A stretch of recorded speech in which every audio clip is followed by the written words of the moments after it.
Hey everyone, so something a bit different today. We're going to be working on the wife's car for once. So we're actually going to be doing the air filter on the car. So APD are really good in helping me source some decent blueprint like OE spec replacement filters. So I'm probably going to do the air filter and the cabin filter, so that'll be over sort of 2 videos. But she's got the Hyundai i30 1.6 CRDI. This is the 2016 model variant. I know there's a few different variations between those years. And I believe this is the more efficient of the models, I think. So yeah, we're just going to be doing the air filter on this one.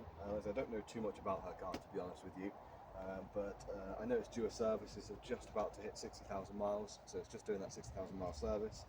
So yeah, this is going to be the first job that I'm doing on it. So yeah, let's crack on and get this job done.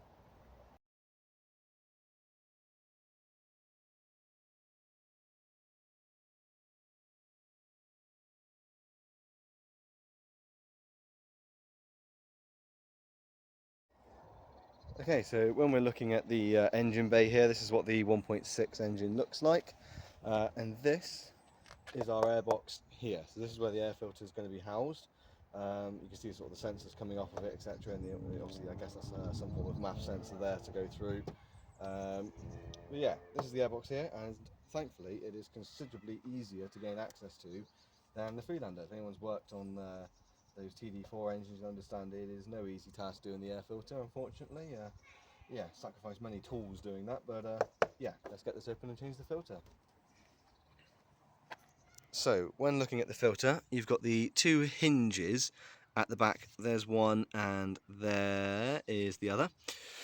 And what we have on this side here is we have got one clip here, that one there, and one clip here. So these just click off like so, and that is our airbox loose. So with those 2 clips off, you can just lift this up and out of the way. And you're going to take note, obviously, the orientation of the filter. So you've got the straight edge here, and just sort of look down at your own filter and just make sure it does sort of look similar.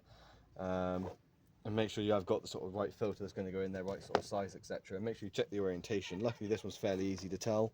You can kind of see it goes in that way, but you can tell that's the bottom, that's the top.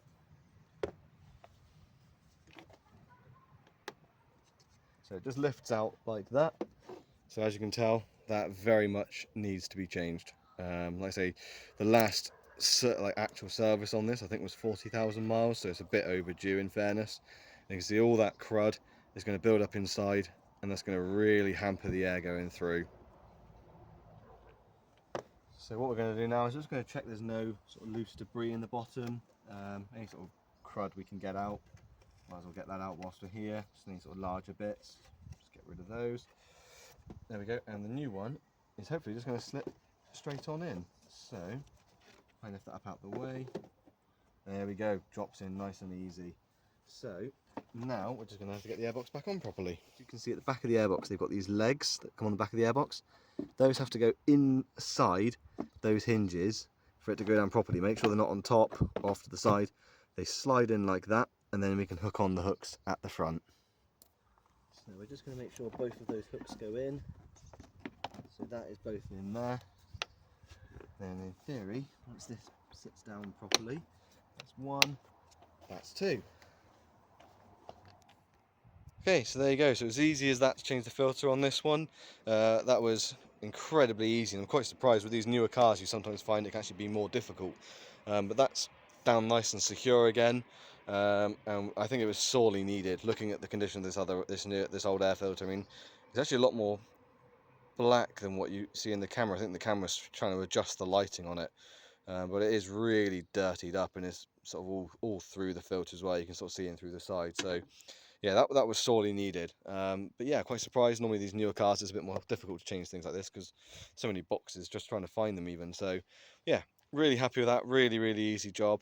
Huge thank you to APD obviously for sourcing the air filter for me, and they're really reasonable with pricing on those in fairness as well actually. So yeah, huge thank you to them for sort of helping me out with this one. As I said, I don't know too much about this car, so they did the research, found the right one for it, because I think there was 2 or 3 different variants, and got me the right one. So yeah, huge thank you to APD, and yeah, decent blueprint filter by the looks of it. So yeah, hope you enjoyed that one, and see you on the next one.